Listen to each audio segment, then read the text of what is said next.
Hi friends, ये मेरी 8th शायरी है। चुनाव या इलेक्शंस। देखो फिर आया चुनाव, नेता को जनता से फिर हुआ लगाव। गरीब सोचता मैं रोटी कपड़ा और मकान कमाऊं, नेता चाहता बस मेरी कुर्सी बचाओ फिर भाड़ में जाओ। फिलहाल आम आदमी को सर पे बैठाओ, फिर भले ही पैरों से कुचलवाओ। चुनाव के समय और चुनाव के बाद हमारे नेता कैसे हो जाते हैं। चुनाव तक कहते भाइयों बहनों, फिर मिलने को भी तरस जाते। वोट पाने के लिए जो फूल बरसाते, फिर सवाल पूछो तो खुद ही बरस जाते। भाषणों में मजदूरों को जो भर भर लाते, उनको फिर उनके हाल पे ही छोड़ दिए जाते। पद यात्रा करने वाले नेता फिर जनता से पैदल चलवाते। जनता को भला करेंगे कहकर आते, पर भला क्यों नहीं कर पाते।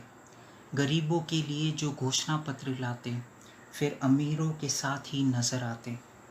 सच्चाई दिखानी चाहिए जिनको, वो मीडिया चंद पैसों में बिक जाते। एक दूसरे को कैसे बचाए और कमाए, बस इसी कोशिश में लग जाते। शिक्षा और स्वास्थ्य की क्यों करे बात, जब मंदिर मस्जिद और स्टैच्यू से खुश हो जाते। समय तो आगे बढ़ता जाता, हम और पीछे हो जाते।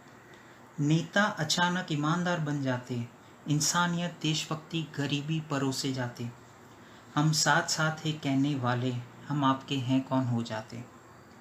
विपक्ष को गाली देकर जीत जाते, फिर उनको भी गले लगाते।